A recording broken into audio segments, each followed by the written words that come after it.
Good morning, ladies and gentlemen, and everything in between. Welcome back to the Short Cross channel.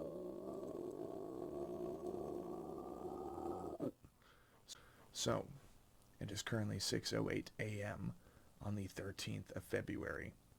Without getting too far into 2024, this being month 2 and almost halfway through the second month of 2024, I wanted to go ahead and get things wrapped up for 2023, as we did not manage or attempt to do basically a chapter's inquiry and a chapter's conversation between me and Finn the Orc King Rayleigh regarding our 2023 albums of the year, all that fun stuff. So I wanted to go ahead and get that out of the way. There were a great many different albums, EPs, and even standalone singles throughout the entire year of 2023 that I definitely hold in close regard even to today, and probably will until the end of time. Now, I was going to invest a lot more time into what would be chapter 2023, which I do believe will be either, I think it's going to just be written in dreams. That will be the quote, just because most of that year really did feel like a dream because it flew by so fast after what was also 2 different moves, technically speaking, if not 3, like goddamn. There was a lot of moving, there were a lot of major changes that happened. There were major adjustments and crossroads in the path in which I had to take one fork or the other, and therefore my life changed forever. But since then, the Anatomy podcast has been doing really well. Blind Without Our Failure should be seeing some progress this year, which I look forward to. And yeah, plenty of music, so let's get into it.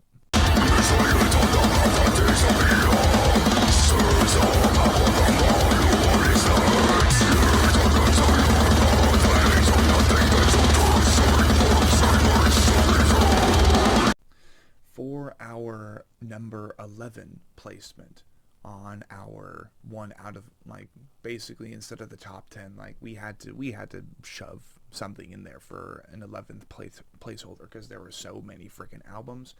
We have Crown Magnetar's Everything Bleeds.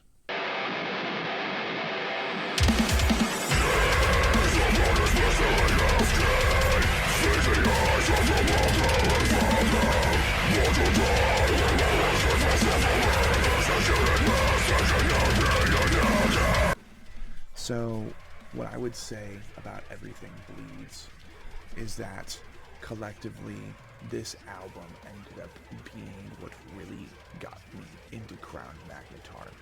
Now, in very similar fashion to what was what was Chapter 2022, or Chapter 22, Trials and Error, pardon me. Very much in comparison to that of my 10th place holder, with that being Angel Maker's Sanctum. More or less, this album, it brings back what is less conceptualized, less thematic deathcore, but it projects the genre nonetheless. And speaking for 2023, I ended up being completely content with that of what is not exactly conceptual or consistent themed lyrical material, but nonetheless punishing new industry standard, quote, deathcore. I do believe that compared to what was their EP Alone in Death and their independently distributed album The Codex of Flesh, all had one artist, Kalen Stokermans. So I appreciate what seems to be a consistency in the pattern of the album artists that they are acquiring, and with them wanting to unleash yet another full length this year in 2024, I can only hope that visually speaking they bring back Kalen Stokermans. I love the long sleeve I got from them. I have the wall flag, I have the CD. So one can only hope that if anything, this time, when it comes to the album that they decide to unleash upon our ears, that maybe a milestone for them to conquer with this next one will be a more consistent theme, will be a more consistent lyrical concept in which all the songs on the record are still as punishing, if not even more punishing, than those on Everything Bleeds, Alone in Death, and the Codex of Flesh. But then on top of that, there's a consistent theme to follow, simply said. I think my favorite song on this album would probably be, I'm trying to think. It's tough, because there's the one that they did with Darius Tyranny of Spite, Only the Spine Remains, I think, or Rip Out the Spine, something like that. There's Chromatic Tomb, which was, I think, really, really clever.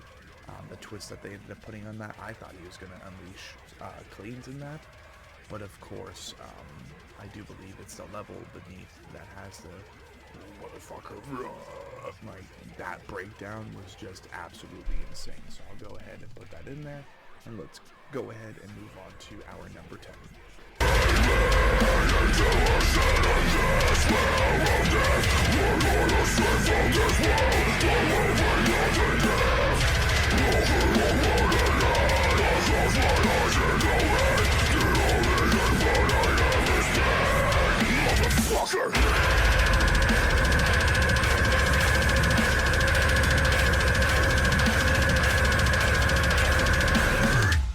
At number 10, we have A Pretext to Human Suffering's Endless Cycle of Suffering.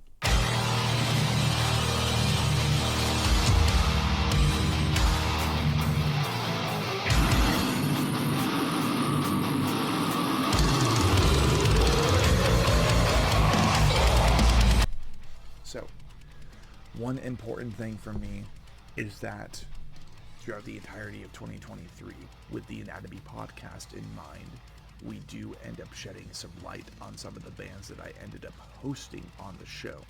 Now, Pretext to Human Suffering and their latest album, Endless Cycles of Suffering. Let's see. It was a very, very important album for them. That I know for sure. And not only that, but we were right alongside them in the marketing process. We were there to kind of have their vocalist go ahead and lyrically dissect this record. This was a big opportunity for me, as this also more or less introduced the Anatomy Podcast and Sean Cross to collaborations with artists on the Reality Fade Records label. Not that it's like an official record label or distributor. They're mostly known for actually distributing the merch. But nonetheless, Reality Fade has done a lot of good work for a lot of awesome bands in the really, really deep underground, like slam / like classic deathcore roots. So I appreciate what Reality Fade has done for artists like A Pretext to Human Suffering, Shrine of Malice, and others having yet to be mentioned. Exercise Gods would be one of them. Torso Fuck, I do believe, has merch distributed through Reality Fade. And the fact that Reality Fade is still in active business while the Ukraine-Russia conflict is still going on is also incredible. But this record was simply really, really well done. It was chaotic, it was death metal for sure, but it absolutely had its authentically driven slam roots. And even if this isn't at the top of the Chapter 23 Written in Dreams playlist on Spotify, I think it's very important to recognize the future of what will be slam. Now, as far as my favorite track on this record, that would probably be... Let's go ahead and look this up real quick. Formless Collective, maybe? Yeah, I think that works out pretty well. So we'll go ahead and put Formless Collective up, and then let's go ahead and move on to our number 9.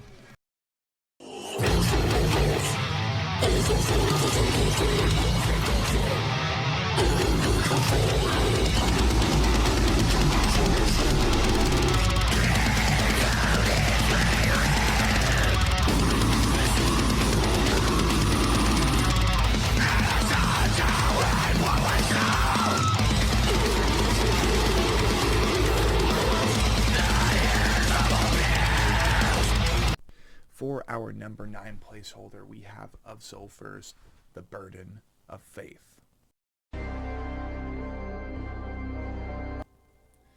Now, when it comes to The Burden of Faith and the opportunities that conjured themselves before me regarding this album, whether it be, again, the interview that I did with Chase Wilson of Sulfur, whether it be the innovative album cover design, in which it's basically a photo shoot oriented design that also correlates with the aesthetic, the live setting of 2, if not 3, of the music videos for songs on this record.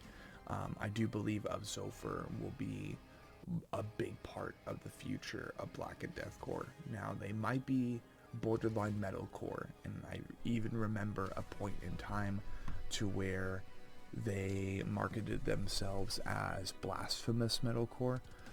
So I'll go ahead and actually go over to their Instagram and see if that is still the case. I doubt it, but we'll see. Okay, so The Burden of Faith, though Mr. Co-headline toward mental cruelty. Okay.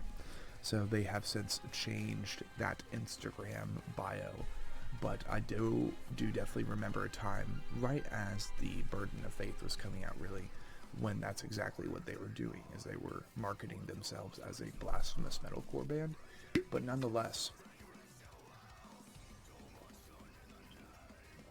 even if they aren't as heavy as Mental Cruelty, as Awakened Providence, as Shrine of Malice, as Lorna Shore, Slaughter the False Prophet, Worm Shepherd, any of those bands, A Night in Texas, Defamed, or no, A Night in the Abyss, which they have yet to come back, and I'm hoping that they come back this year. We'll see what happens. There are so many bands in that genre, in that vein of music, but for me, Of Sulfur is really pushing the boundaries as far as like how much clean singing can be in the music.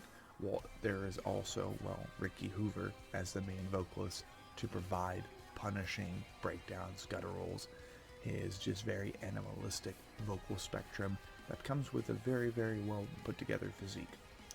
I think my favorite song on this record would be Earthen, as the main line, man. The main line, you can never forget. What kind of God would test a child? And the song being in regards to kids dying of cancer on a yearly basis quite often, and it actually being one of the most common causes of death in children. Why would God test children? Why would he test their faith? As most monotheistic religious folk will always say, like, it's in God's hands. It's like, no, that's not right. Don't be so brainwashed as to dismissing the possible untimely death of your son, your niece, your nephew, or maybe even your friend's kid, just because of your faith. Always question that type of shit. Question why it's happening.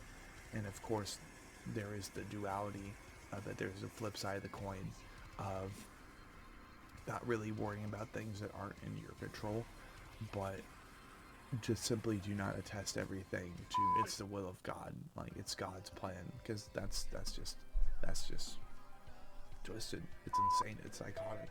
So I'll go ahead and put a clip up from Earthen, and we will move on to our number 8. What kind of God would test the child? What kind would test the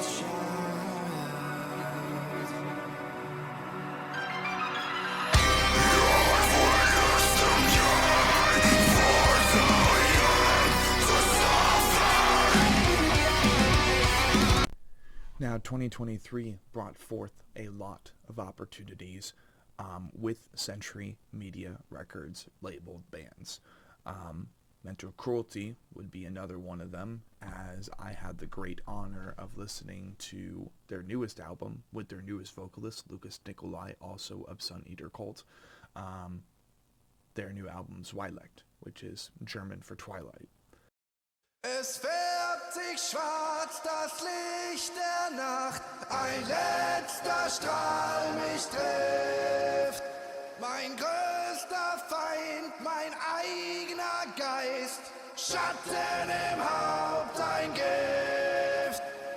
This album, I think, other than the album cover, which for me was almost a blatant copy of Lorna Shore's and I Return to Nothingness, simply because it was the exact same artist. It was almost the exact same character on the front. Really the only difference was that the character was riding a horse through an open space. Other than the album cover, which is still pretty nice to look at, but I think they could have done a lot better with the album cover. This album, I think, really goes to show how Mental Cruelty and how Mental Cruelty is trying to distinguish themselves in the Ignite the Church / Blackened Deathcore scene. Now, Mental Cruelty's A Hill to Die Upon, that was their album released in 2021. That would have been their last album through Unique Leader Records. That album really, I think, kick-started how they distinguish themselves. And what I mean by this is, as opposed or compared to other Ignite the Church Blackened Deathcore or Blackened Death Metal bands, where, simply said, the goal is to combine the best aspects possible between black metal, deathcore, hardcore, death metal, all that type of shit. Where I think Mental Cruelty really continues to distinguish themselves from other bands is by truly, wholeheartedly incorporating slam into blackened deathcore. Their major slam elements, including how relentless the drums are with all of their material, but then in bouncing into an unholy orchestra and choir with various string instruments, whether they're programmed or not, doesn't matter. And then on top of that, the more dry, Germanic, almost, you could call it, I could compare it to the main creature in the ritual. Lucas Nicolai and Luca Schmalier, they both did something really, really interesting with these two records. And I think there's the slam influence from earlier in the band's discography really ended up poking through and helped them.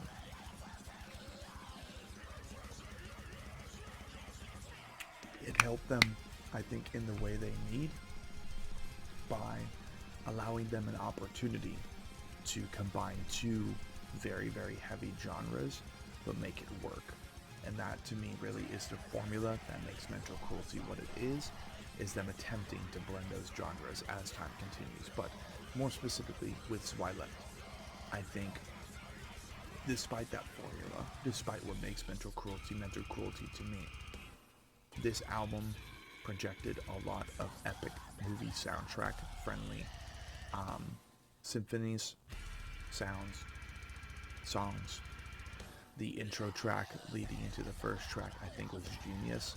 The opportunity that they were able to acquire by filming Obsessus a Demino in I think it was a German cathedral.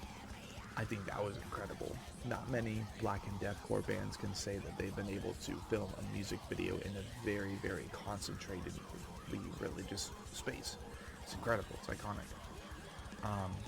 Throughout the entirety of this record, I would say Forgotten Kings, Nautilus, Obsessus a Domino, A Tale of Salt and Light, which, that's already a good chunk of the record. Front to back, this album was really satisfying to listen to, and of course, to go from poking around with smaller bands that basically have nothing to listen to their material, to being able to listen to Zweilect early on, way before it came out, back when I had first moved into my previous house.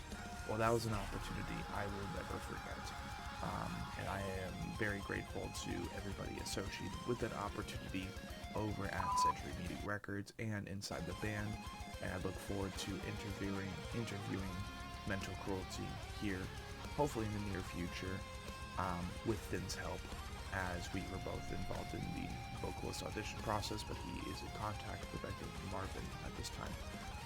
We're going to get them on the show as soon as possible to talk about Zweilect and basically anything else relevant. I think my favorite song, though, would absolutely be Nautilus, so I'll go ahead and put that up. Let's go ahead and move on to our number 7.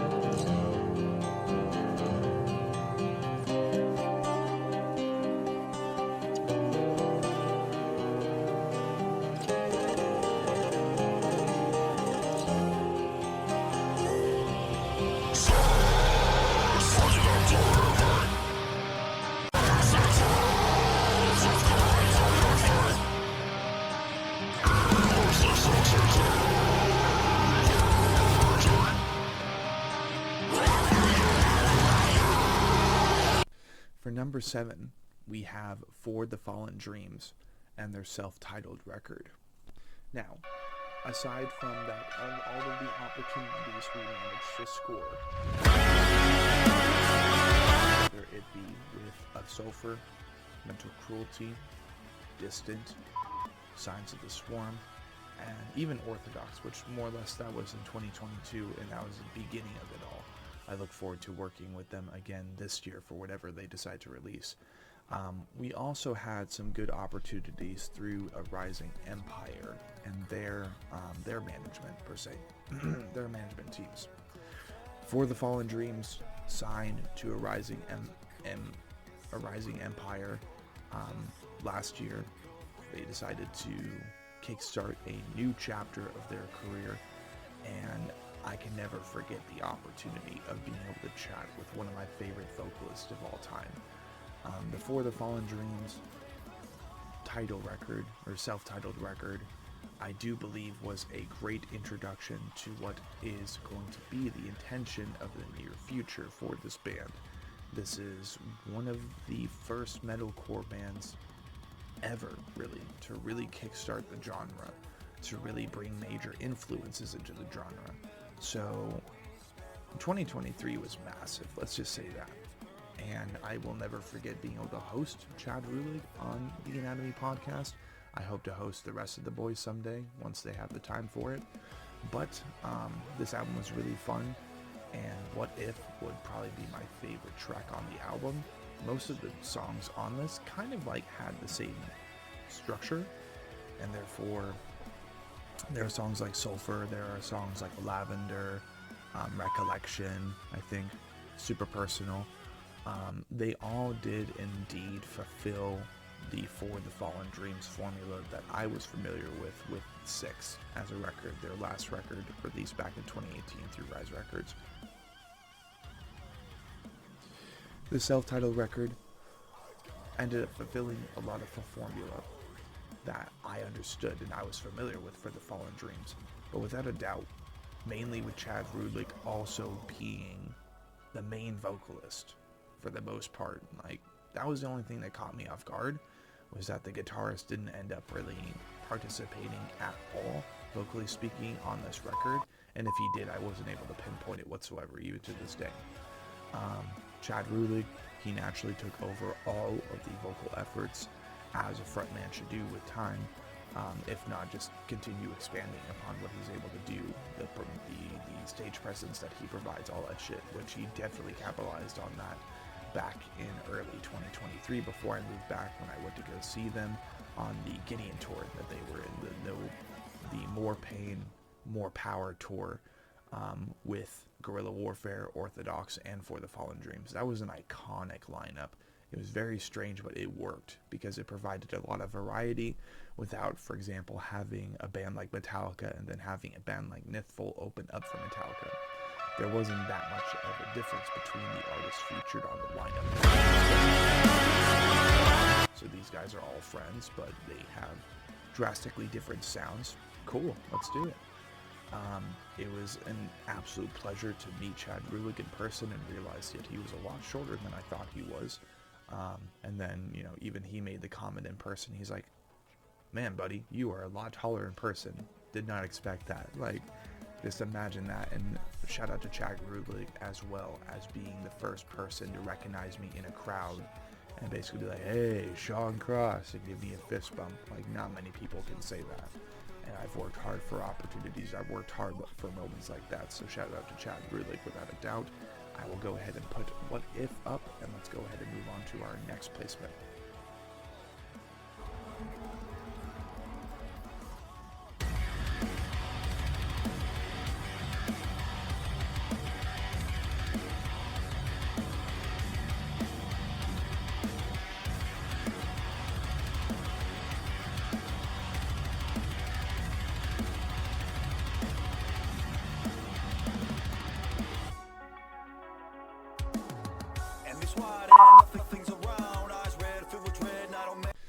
Now, really, the only reason that this is my number 6 as opposed to the top 5 of 2023 is because it released so late in 2023, that would be Malbolge's Welcome to the Dunia Lane.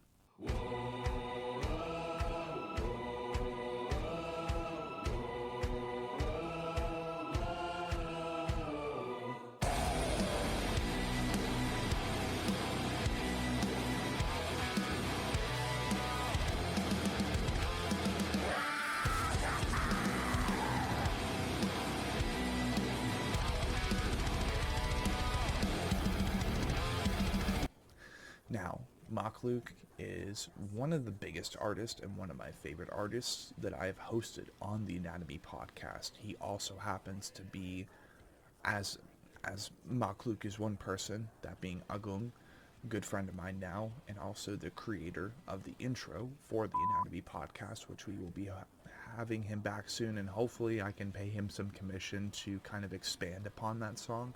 That way we have more material to utilize. We have more material for bands, other guest bands that jump onto the show, more material for them to use. And I think it would also be really fun to just pay him to kind of create a full song, a full theme song, as we are now 68, if not 69 episodes into the show now. But Malbolge's Welcome to the Dunia Lane is Malbolge's first full-length album after so long of following him through Napalusek, after following him through his standalone singles leading up to the album, and then just overall a gorgeous album cover. One of my favorite album covers of 2023, because I know it was made by a local artist, as was the logo, and the whole premise of Malbolge really, and the lyrical material is just really intriguing, and it has me wanting to go to Jakarta, Indonesia at my earliest convenience, to meet him, to meet the people that he's worked with, and I'm trying to convince him to get some merch printed, perhaps through Reality Fade Records. That way, everybody who follows Malbolge can go ahead and get a taste and kind of represent the band, because I do believe that projects like Malbolge are absolutely the future of the scene, and he deserves a lot more attention. Currently with 6,768 monthly listeners, that's an achievement. That is absolutely an achievement that I wish I had conquered by now with Blind, but after all, you can't really get 6,000 monthly listeners on a single, right? But Welcome to the Dunia Lane is probably one of my favorite efforts of 2023, even though it ended up releasing so late. The fact that he writes absolutely everything for Malbolge, and he managed to get such a good album put together in due time, without a doubt. Of course, I would say Welcome to the Dunia Lane, the more AC/DC / deathcore song, the title track. I'm always a whore for a good title track. Welcome to the Dunia Lane was probably one of my favorites on this record, but Linkser Wengi, The Summoning, Go Silent Paradise, Bukula Pintu Kota Sananhana, that's another good one. Necromajesty was really fantastic. 200 Tusuk, The Surfer Slam, one of my still favorite, most popular videos on Sean Cross recently made as a reaction for that song. I'm very proud to have the opportunity to call this dude my friend. I'm very proud to have hosted one of the coolest, one of the most interesting deathcore bands in the scene, that being a deathcore band that uses pop song structure when it comes to musical composition. It is just inspiring every step along the way. And as you guys have seen, I have the Alex Terrible mask back there. I'm hoping to acquire a Bone Carver mask here in the near future, but I'm also most definitely planning to acquire Malbolge his mask, or at least a mask that is very, very similar to the one that he has. I'll go ahead and put up the title track, and let's go ahead and move on to our next placeholder.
Number 5 on chapter 23, written in dreams, would be Asking Alexandria's Where Do We Go From Here?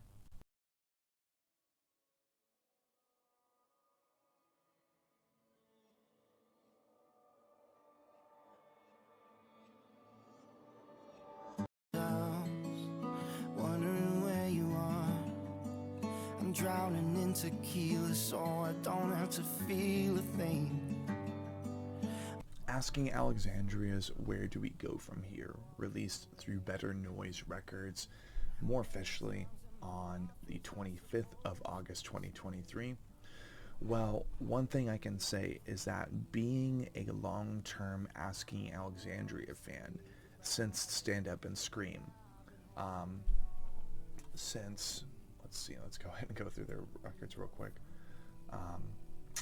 Let's see. The history simply that I've had with this band since at least the From Death to Destiny record back in 2013. I've been listening to this band for a very, very long time, and in due time that relationship would grow. It would develop beyond that of the Black Cycle with Dennis Shortverstoff before he suddenly departed the project. Everything really started in 2017 with their self-titled record, because I had the opportunity in December of 2017 to go ahead and attend an album listening party or an album release party over in Scottsdale, Arizona with a very good friend of mine at the time. I got to meet the entirety of Asking Alexandria after me and her, or she, won us both tickets through Alternative Press to go meet them in person. So we had a great many productive conversations with Sam, with Ben, with James, and Danny. Only one person was not there, and I do believe it was Cameron, their bassist. Still their bassist, I do believe.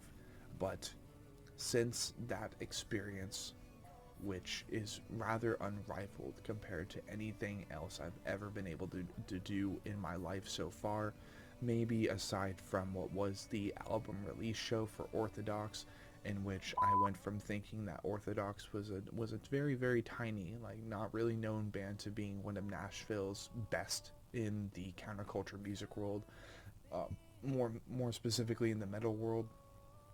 After that, I just could not get enough. I continued following them over the years. I fell in love with every album that they released. Like a House on Fire was fantastic. See What's on the Inside was really, really good. And it was very surprising to know and to realize that they would release an album a year later after they released Like a House on Fire on a separate label. I love the idea that See What's on the Inside was indeed a experience of just isolating to a cabin in the woods, all the boys isolating to a cabin in the woods. Then obviously with this record, at the time of this record releasing, I was experiencing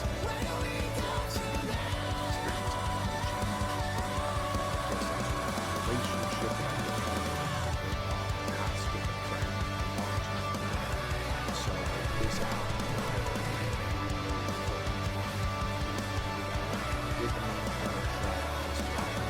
Hello. make big changes in your life, but many songs on this record really just reset my standards. I do believe that Where Do We Go From Here is the best Asking Alexandria record of all time, and after all, it ended up being the final record that Ben Bruce would work on with the boys in Asking Alexandria, and I would not be surprised if basically by the end of the touring cycle to promote this album, I would not be surprised if Asking Alexandria decides to hang up the coat, hang up Asking Alexandria as a band for good, as Ben Bruce is one of the most important people in this project. There was no song on this record that I did not enjoy, and I still often will be using this album to kind of introduce people to the music I listen to, because it's strange, it almost has a musical vibe to it, especially with tracks like Bad Blood. I think it brings the best out of every single member of the band, and I look forward to acquiring some physical merch for this album in the future, whether it be vinyl, whether it be a CD, whether it be some limited edition tour merchandise, as they are planning to do a tour here pretty soon with the Word Alive and Memphis Mayfire. But I do believe the tour is already sold out, and I completely understand why. They would be playing, I think, Marquee Theater sometime this year. So I look forward to, and I'm very excited for everybody who gets the opportunity to see this band live. And funnily enough, I was meaning to mention this earlier, but between Mental Cruelty's Zweilicht, planning on having them folder the Written in Dreams playlist a lot more than it needs to, but I was planning on also having the Word Alive's Hard Reset and Asking Alexandria's Where Do We Go From Here, as they were released on the same day. I was planning on having them be a tie, because I ended up loving the Word Alive's Hard Reset almost as much as I did with this record, but I basically have since decided to have it as an honorary mention in Written Dreams. But let's go ahead and move on to our next placeholder. I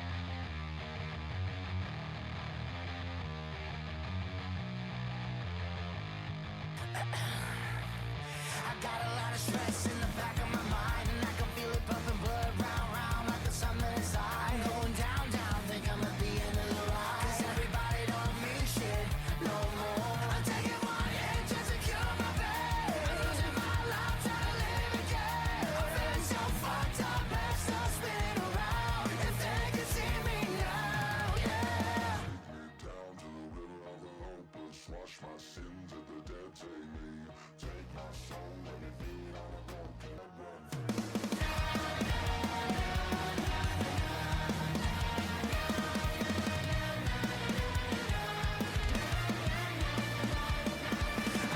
Now, since 2019, and all thanks to Michael Coleman, formerly of Apocalypse Pony, now of The Exiled Martyr, two very iconic AZ local death metal / deathcore bands, I look forward to the future and what the boys in The Exiled Martyr end up bringing to the table with Michael Coleman as their new vocalist. But most importantly, I would say Michael Coleman is the only reason that I ended up getting into cattle decapitation.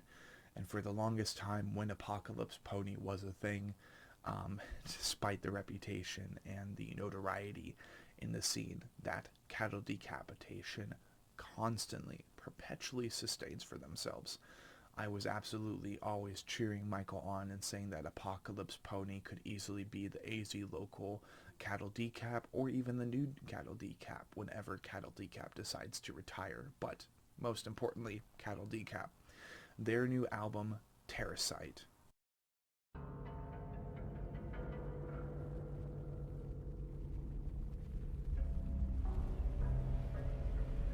was so incredibly monumental to me. It was very, very important, as Death Atlas, their 2019 record, 2019, it's crazy, 4 years ago, now 5 years ago, they released that record. Michael ended up sharing multiple posts for the new record on his Facebook. I finally listened to it, and I'm like, holy shit, this is like death metal / deathcore meets AC/DC, especially with Travis Ryan's vocal spectrum, iconic. And then how relentless the themes, the musical composition is with Terracite, the fact that the album cover almost looks 3D and how lively it is, the fact that the lyrical concepts of this record took, like, they decided to take 8 years on getting the record together, well, it kind of stands the test of time, and I think this is going to be another record that I do have to get on vinyl because it was done so well. Now, more specifically, for any of the tracks on this album, I would probably say that We Eat Our Young, Scourge of the Offspring, The Insignificance, and I do believe it's at the tail end of the record, really. Same as they did with Death Atlas, they kind of had a more peaceful, more melancholy conclusion to this record. Just Another Body, yeah. Just Another Body was really good, So Nostalgia was really good. Everything on this album was fantastic. And the fact that it's only 10 songs, but it just works so well, and it is so long. Definitely one of my favorite records of 2023. I'll probably go ahead and put The Insignificance. Yeah, I think I'll put The Insignificance or The Stroll Upstairs, either one of these two. But let's go ahead and move on to our number 3.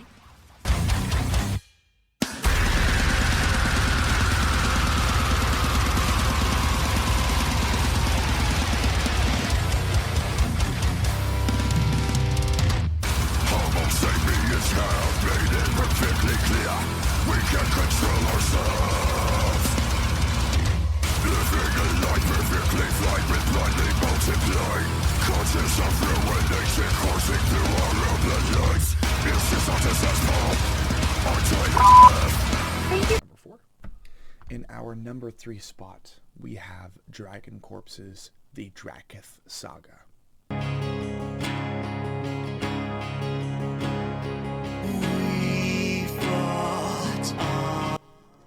Now, this was one of my favorite podcast opportunities of 2023, is speaking with the ultimate Dragusi Slayer, Marty Leith, the vocalist for international powercore band Dragon Corpse.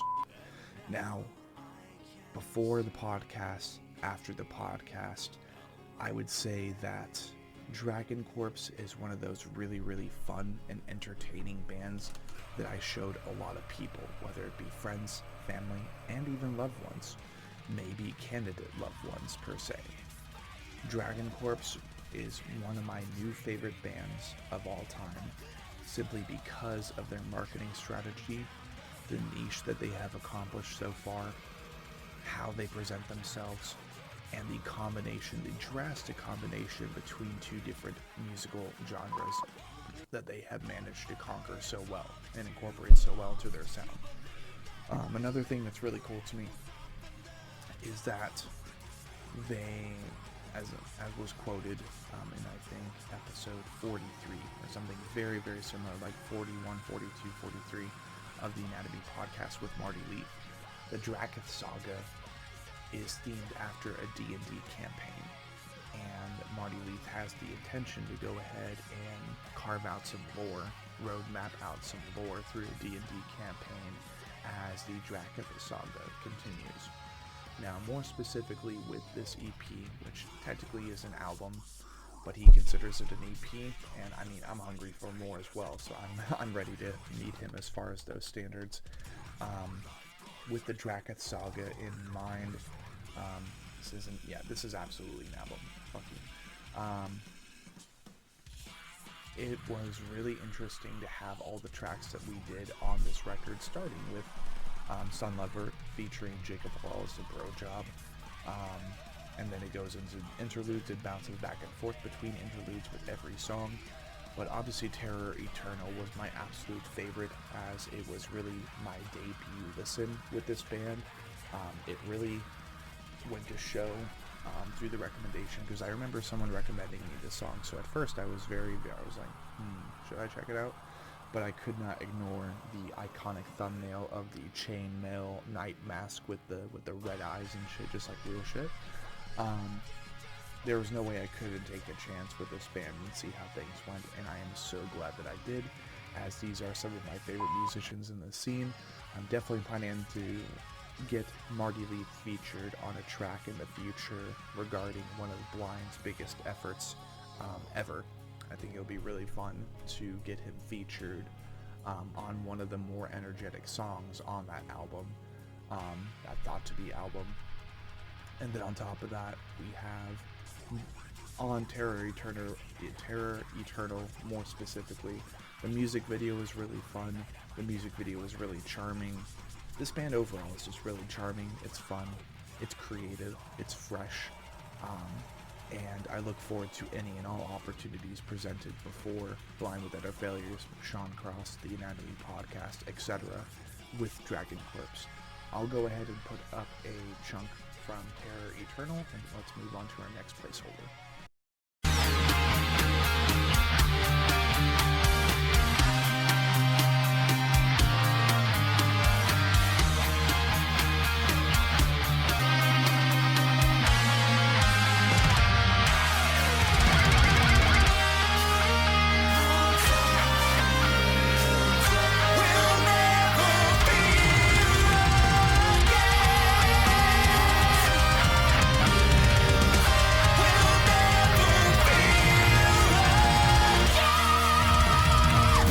Number 2 on our Written in Dreams playlist, we have Silent Planet's Super Bloom.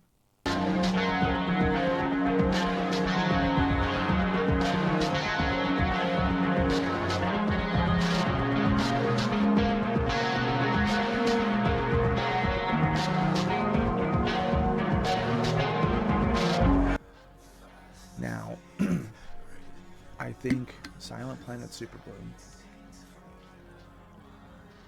is one of the best birthday presents I've ever received from the universe. Not only did Silent Planet happen to release an album on my birthday, but they also happened to release an album with a gorgeous album cover that ends up being a perfect frame to my already existing iridescent piece. So in the future, I'm basically planning to get the Super Bloom in a way tattooed across my whole arm, starting with my hand, kind of playing upon the more traditional rose tattoo on the hand, but my own version of it, incorporating the major aesthetic of a California Super Bloom. I'll find you waitlist in the Super Bloom. I'm planning on getting that tattooed somewhere around here, even if it's like super tiny or something, but the goal will be to have a lot bigger arms by that time.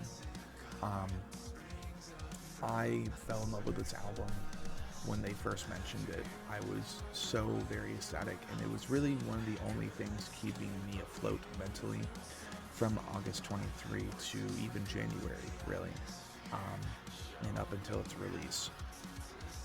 The album cover is also red, which is my favorite color, and it happens to be released upon a 1-year anniversary of Silent Planet's encounters with the other side, as they call it, the third kind.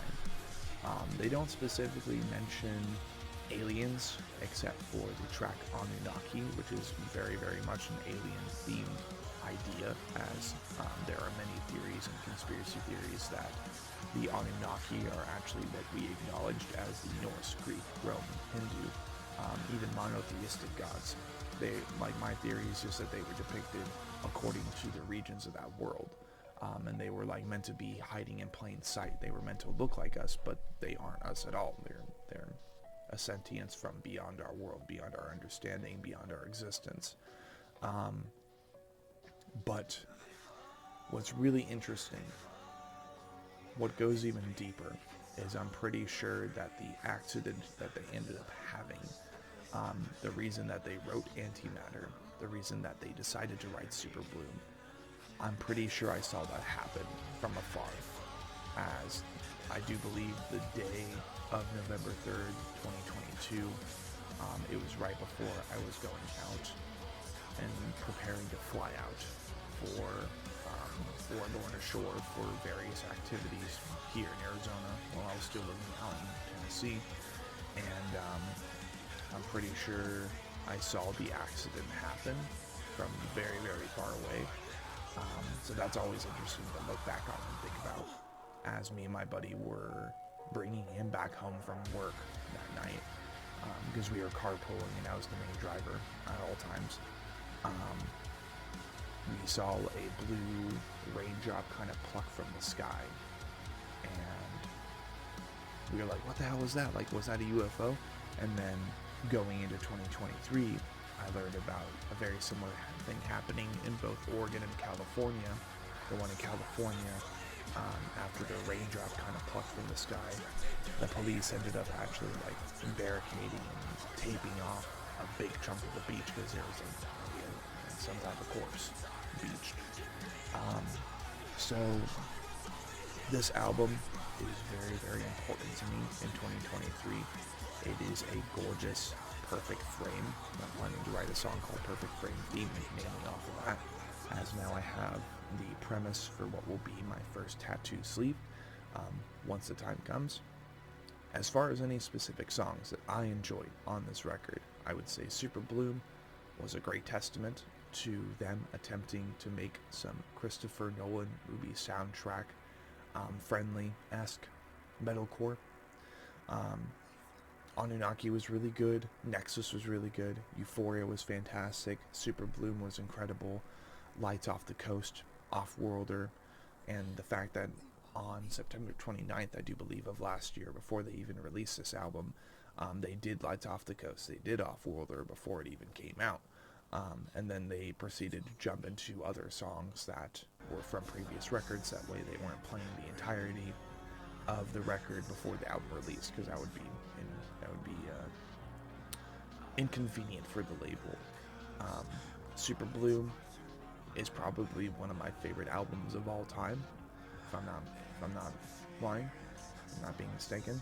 And I'm pretty sure I can't mistake my own opinion, so boom.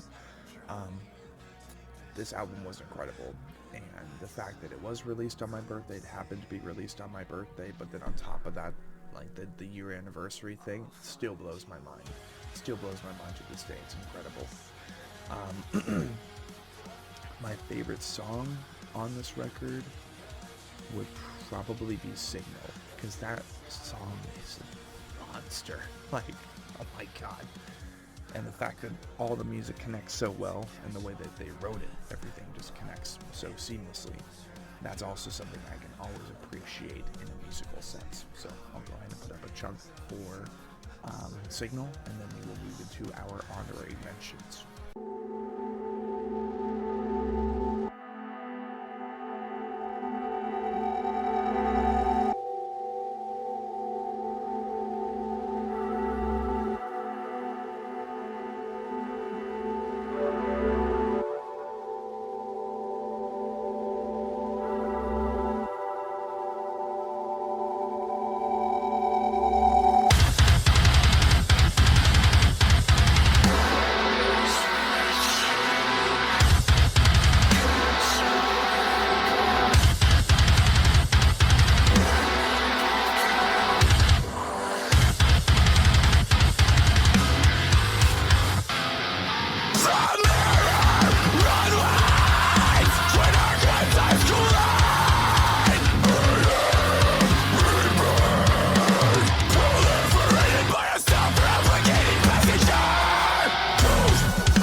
Now, it does not seem that I exactly have overall honorary mentions. As I mentioned before, I was planning to separate Chapter 23, Written in Dreams. Well, I didn't exactly mention it. I was planning to separate it into like 3 different video uploads. One for metalcore, one for deathcore, one for EPs, and one for singles. EPs and singles would probably go in the same video, something like that. So, if anything, what I can do is I can go ahead and mention the honorary albums of 2023 that I would have absolutely hosted on the Written in Dreams playlist. I can still do that, really, and make the session a little bit bigger, make the playlist a little bit bigger. Let's see. So, speaking for metalcore, we mentioned Silent Planet, we mentioned Asking Alexandria, we mentioned For the Fallen Dreams, and we mentioned the Word Alive's Hard Reset, if not briefly. What I would say as well is that Beartooth's The Surface was one of my favorite albums of 2023, as it was Beartooth's evolution into writing material from a more positive emotional state of Caleb Shomo. All the records before have been phenomenal. I think Below was their most AC/DC friendly rock album, but I think The Surface was just like, it flirted with the best parts of Beartooth and brought everything full circle. I love the pink theme for it. I mean, I have the Beartooth, the Surface flag, like right here above my head, and basically, when I remember to, any day that I'm not here consistently, I'll just kind of like let that down, let it kind of flow and show itself off. Gorgeous album cover. I love the idea that they continued utilizing Barry, the skeleton, as their mascot, and then they just made him metal. Like, they made him a metal figurine. They kind of did a photo with a blank background, green screened it, put the logo behind it. It's just an iconic album cover. Let's see, if we're bouncing over to deathcore for honorary mentions, I would start off by mentioning To the Grave's director's cuts. This was definitely a lot more consistent. It had a lot more themes going on, lyrically speaking, as director's cuts is a blatant, it is a head-on attack towards the farming industry, the agricultural industry. What I mean by that is it's director's cuts is meant to attack the ruthless, relentless, merciless slaughter and unnecessary butchering of animals. It is probably going to be one of the best vegan albums of all time. To the Grave is a really important mechanic to me in the musical world of Australia. And it's a fantastic record. It just happened to not make it into any of the official placeholders, but I most likely still will go ahead and put it in this playlist. So there's that. Another metalcore album, kind of bouncing back and forth, I would definitely mention Invent Animate's Heavener. To me, Heavener is definitely their best album to date. The album cover is the most colorful. I do like the new sigil that they ended up making, the new emblem that they had created. There were a great many tracks on that record that I found a fascination towards, but not nearly as many tracks that I could gravitate to as the tracks on Super Bloom, Ask Alexandria's Where Do You Go From Here, For the Fallen Dreams' self-titled album, etc. So that would be another placeholder as far as an honorary mention. Going back over to deathcore, I would mention the Acacia Strings' Step Into the Light and Failure Will Follow. Musically speaking, even if, for example, I didn't stream this album relentlessly on Spotify, the fact that they made 2 full-length records, one with 3 tracks, which are definitely more or less melancholy instrumentals, the other, well, definitely containing tracks, songs. Musically speaking, and coming from someone who's only managed to record 1 song, let alone an EP or an album, it was really cool to receive a double album release from the Acacia String. Failure Will Follow and Step Into the Light, well, they kind of, not gonna lie, they kind of have that Cabela's visual aesthetic, but simply said, the Acacia String wanted to continue off of what was Slow Decay, and that was also a very, very beautifully designed album cover, horizontal flag set. I love what they're trying to accomplish visually speaking, and I might not listen to the Acacia Strain that often, but when I first listened to Step Into the Light and Failure Will Follow, I was amazed. Very, very gritty. I would say the music really encompasses the mud and the soil, the dirt, the corpses that are depicted in Failure Will Follow, the deer corpse, right, and the bird picking off of the deer corpse. I think the visuals definitely encompass and provide a visual for the music before it. It just happened to not make it into the Written in Dreams like main placeholders, just because I didn't see myself gravitating towards the release that much. Bouncing back to metalcore, we have Currents, The Death We Seek. I would say, quite simply, without being too feral, without being too petty, that the only reason Currents, The Death We Seek did not make it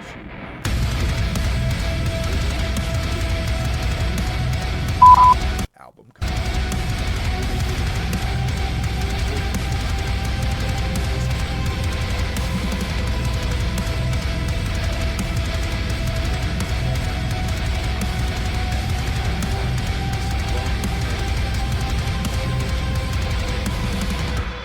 So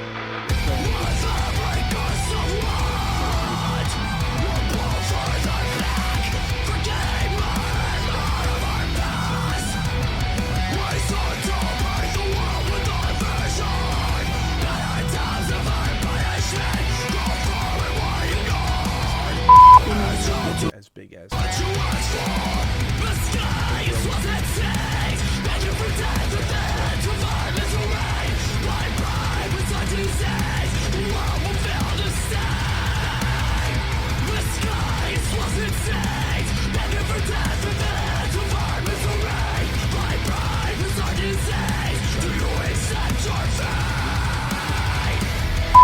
Three. looking for options.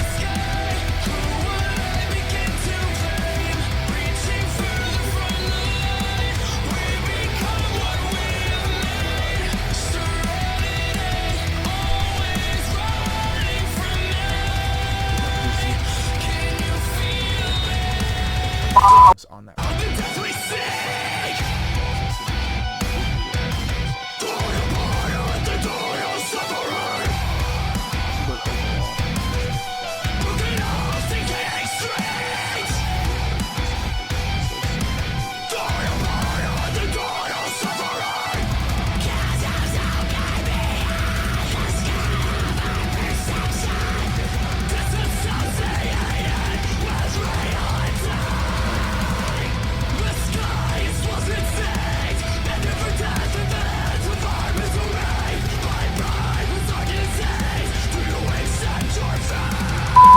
Self and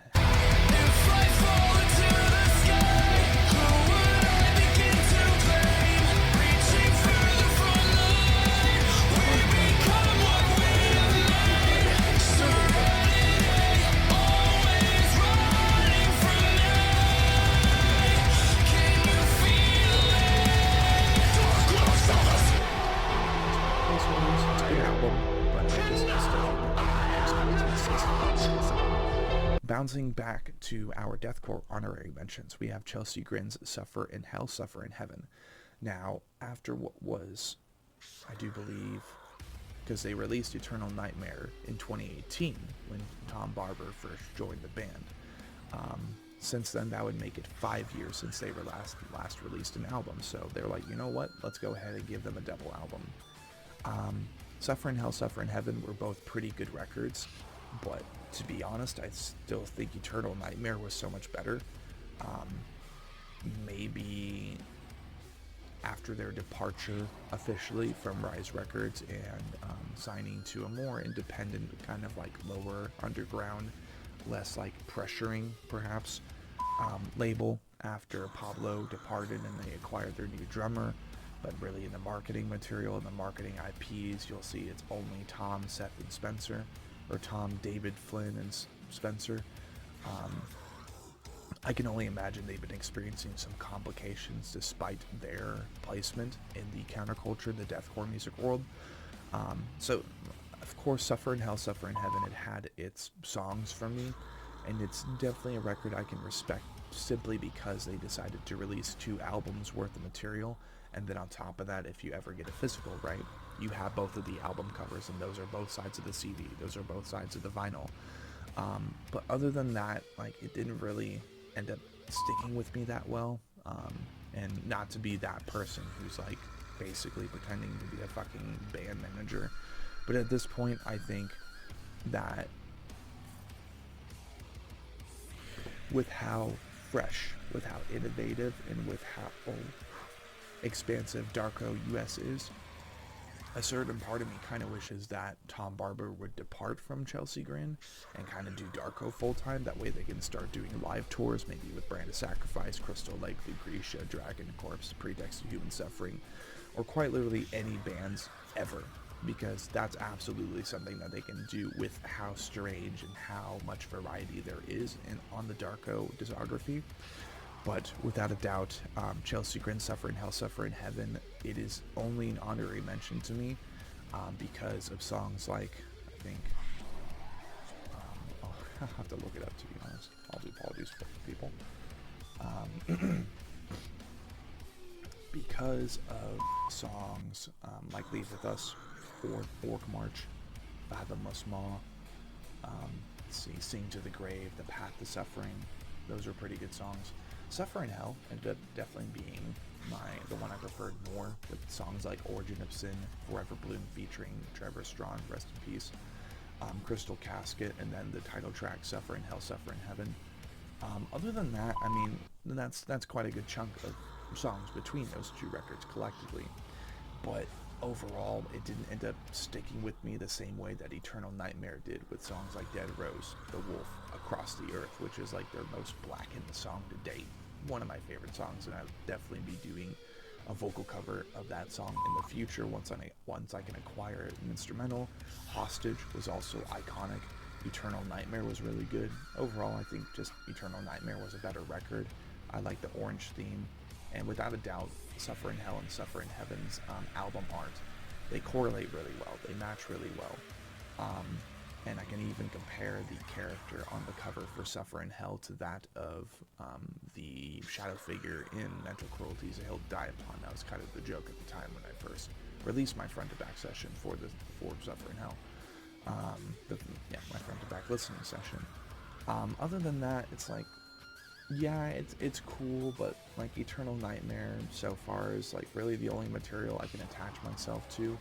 Otherwise, Desolation of Eden, Ashes to Ashes, songs like Recreant and Krukabanger, those are really fun songs to listen to, but I didn't really attach myself with the newer records that much, so that's why it's more or less on my honorary mentions. Let's see.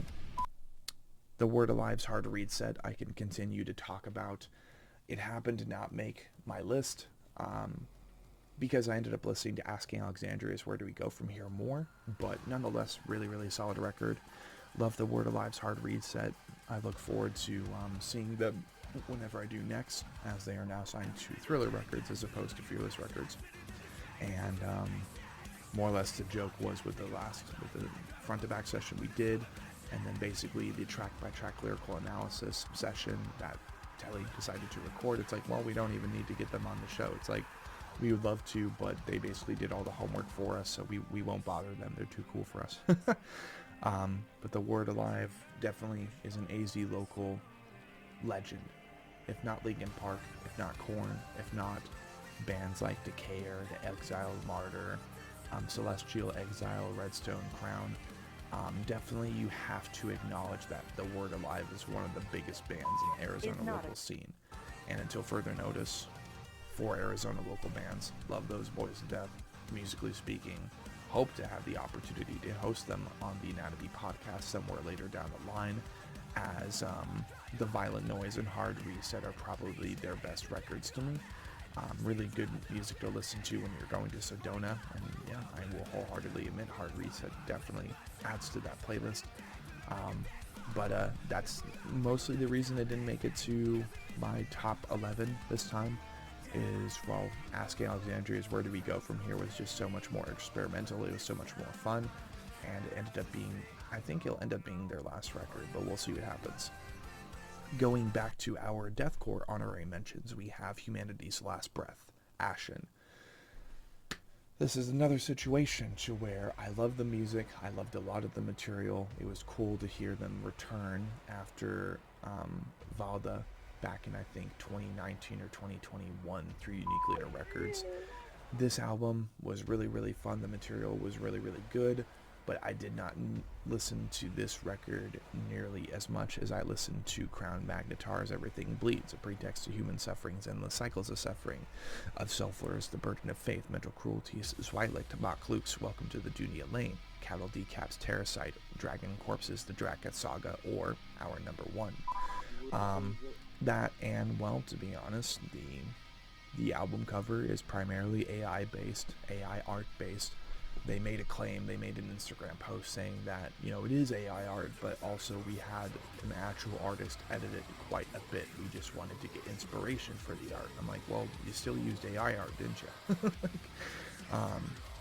For me, that's definitely a method that I look down upon, especially when Humanity's Last Breath is as big as they are, whether it be through Buster Oldejom or other members in the band.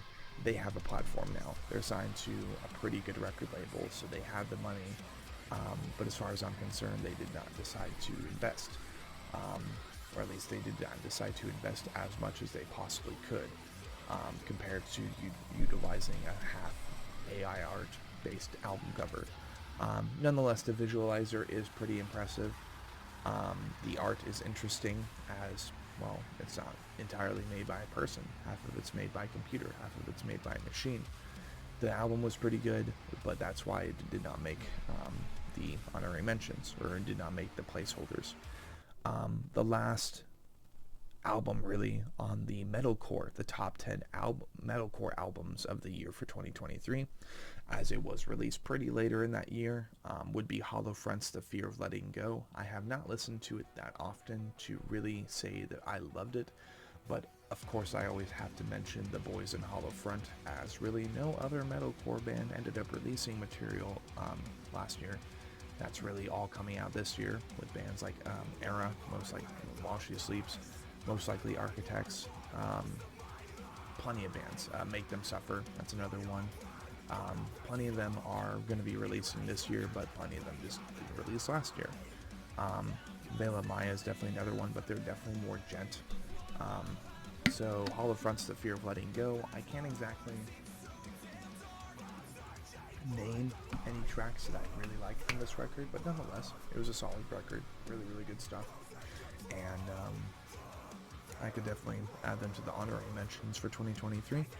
And, well, honorary mentions for metalcore albums of 2023 would be Veil of Maya's Mother. It was cool. It was cool on paper, but False Idol was better to me. August Burns Red's Death Below, that was an honorary mention for the top 10 metalcore albums of the year, because I didn't really listen to it. I heard a couple tracks, but just refused to listen to it overall because the album cover was so blatantly AI art. Kind of pissed me off. And then Victims Volume 5, The Hurt Collection, probably their weakest material to date. Everything flowed almost too well, and the album was over before it even started for me. That, and until further notice, the impressions I have with the members of Orphan, the fact that they're still collaborating with them, it's like, well, that must mean something, but also it's like, you know, so those would be the honorary mentions for metalcore albums of the year for 2023. And then we really wrap up the deathcore honorary mentions with Distance Heritage. That's another opportunity I was able to utilize, and I was very proud to be able to listen to Heritage early on, that more specifically a year ago now, which is crazy. The album was really good. I just hope that in the future, Distant decides to embrace more like electronic elements into their music. I think that was the only thing that they were missing with Heritage, but there are plenty of really good tracks on Heritage that I do want to do I want to do vocal covers of in the future, so shout out to them. Their Suicide Silences, Remember You Must Die, which was, you know, pretty formula Suicide Silence. I was hoping for them to experiment a lot more with that record with their return to Century Media Records, but they decided not to. Maybe that'll happen on the next record, who knows. And then last for honorary mentions, or really any albums, that's actually not true. We have a couple more. We got Signs of the Swarm, Amongst the Low and Empty. Got to listen to their new album, that album early on. That was really, really cool. And at the time, well, basically the video that you guys have most likely seen over on YouTube, the front to back session that we did for that, featured at the time the two other candidate members for Blind Without No Failures. Both have since officially departed, and I've like completely cut off one of them. I'm pretty sure you can figure out who it is. But so Signs of the Swarms, Amongst the Low and Empty, definitely their best record to date. Kind of wish the album cover was like a little bit more classic deathcore, like maybe The Disfigurement of Existence, but I understand they're trying to kind of distinguish from the rest of the bands in the deathcore scene. So album cover is definitely interesting, reminds me of just winter, and I look forward to their future as they continue with Century Media Records, as this was their first Century Media Records release. And last honorary mention for deathcore albums of the year, really any albums of the year for 2023, I would mention Left to Suffer's Feral. It did not attach to me whatsoever. It did not really stick with me whatsoever, but nonetheless, they were experimenting. They got an album out, and it was really cool to see how they are trying to change things for deathcore and for themselves, mixing major elements of new metal, metalcore, and deathcore in one go. And I look forward to what they end up creating in the future. Hopefully they can make better material. So before we get into our number one, as far as albums for 2023, I did want to take a little bit more time to go ahead and mention my top EPs and top singles of the year for 2023. And that's definitely going to make the playlist bigger. So, number 7, we have Within Destruction's Rebirth.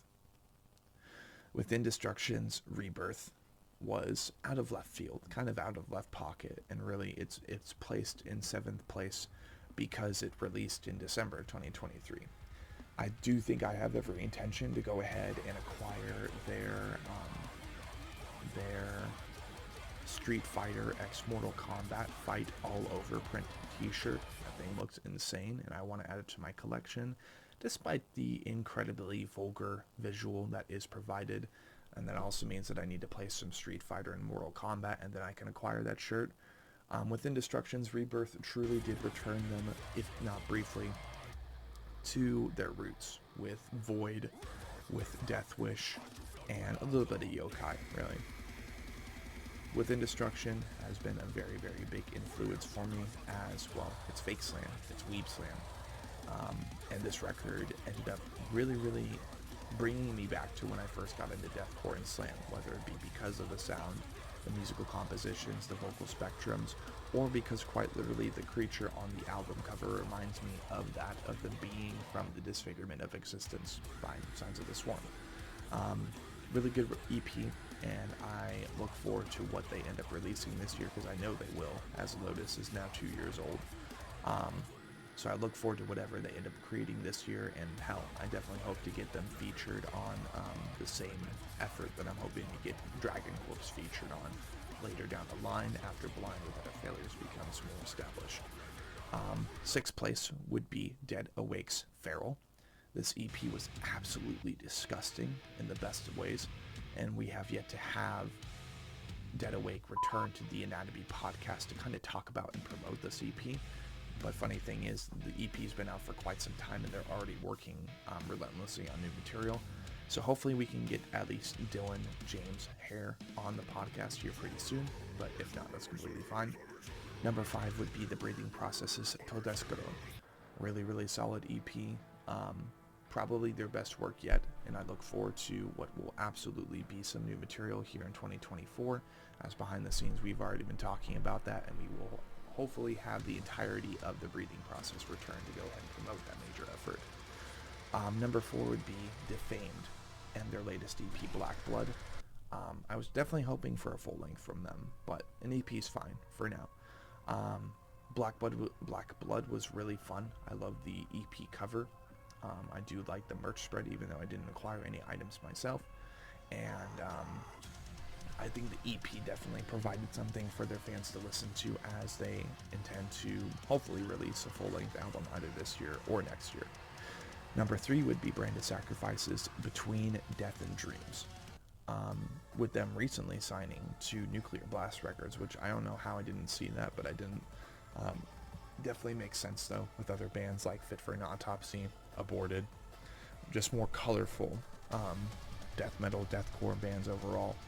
Between Death and Dreams was an excellent testament, and I really do hope it ends up alluding to what they plan to make for their next full-length record, and I know they're making a full-length record this year. If not, it's like, what are they doing? And my favorite track on there would probably be Dynasty. That was a really good one. Number 2, we have Warm Shepherd's The Sleeping Sun, the ultimate appetizer of 2023, released over the summer, with the drums made by our new friend Alex Norse, and hopefully also the drumming for the full-length album they're planning to release this year. The Sleeping Sun was definitely a bag of chips, couple candy bars, good old frickin' Polar Pop worth of soda. It was really, really fun to listen to, and I think my favorite track on that record would be The Broken Earth, because when I listen to that, I don't know what it is, but it reminds me of Kingdom Hearts, and that's exactly what me and Trey were talking about during a Lost Anatomy podcast session. Number 1 would be Heirs of Hatred's Perennial Malice. This is a new and upcoming band from Madrid, Spain. They are a slamming deathcore band. They openly attribute and kind of attest most of their musical efforts to that of Shrine of Malice, which is really, really cool.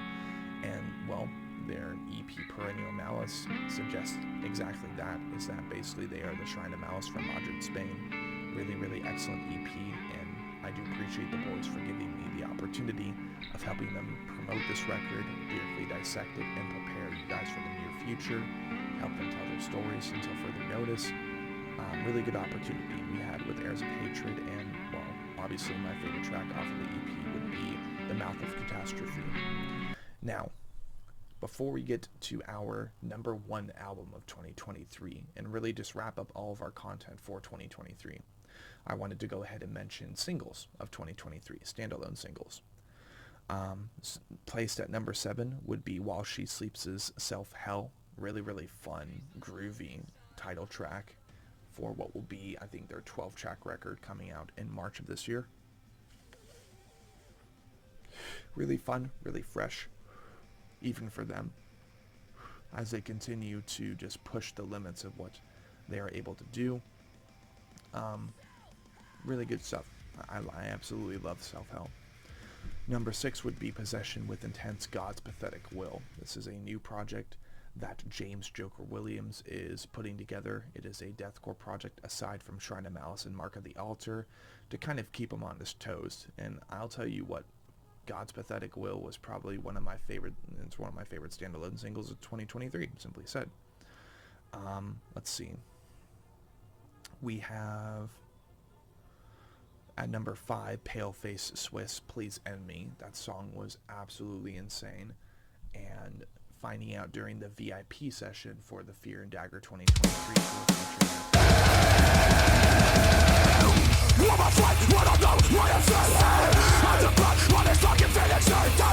they decide to release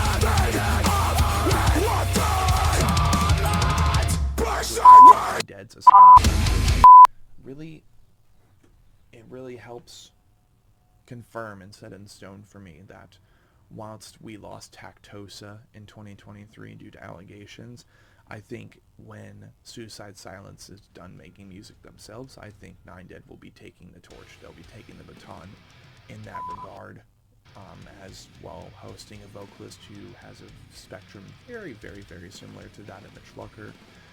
They're relentless, just very fresh take on deathcore, incorporating various elements of hardcore, beatdown, and slam into their deathcore. I mean, hell, that's why we had them on the show, and I feel very cool for hosting them on the show, not gonna lie. Number 3, we have Orthodox, Soaking Nerves. Orthodox is definitely another band we look forward to this year. I definitely hope to hear a full-length record, and we definitely hope to have them return to the Anatomy podcast, as I'm proud to say that I'm good friends with those dudes now. Basically a VIP experience for their most recent show when they came through town. Again, like I mentioned before, for the Gideon No More Pain, More Power tour. Love the boys in Orthodox and look forward to whenever they release.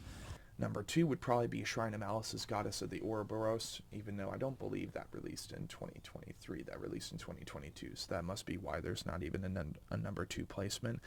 But Goddess of the Ouroboros is still pretty fresh in my mind, and technically I was sent over early material, but I'm not going to name the track, so I guess that can be the second placeholder. Really solid shit. And then number 1 would be Make Them Suffer's The Ghost of Me. With their announcement signing to Sharp Tongue Records and preparing to release a full-length album this year. The Ghost of Me was a really, really fun collective of all that they've accomplished, and I remember listening to that song when it first came out relentlessly. I love The Ghost of Me. I love their new lineup. I love what they're looking to do, what they're looking to accomplish this year, and the new sound that they're incorporating, the new sound that they're developing upon. Ladies and gentlemen, and everything possibly in between, here in the Crosscore on the Sean Cross channel, my number 1 placement would be Viscera Carcinogenesis.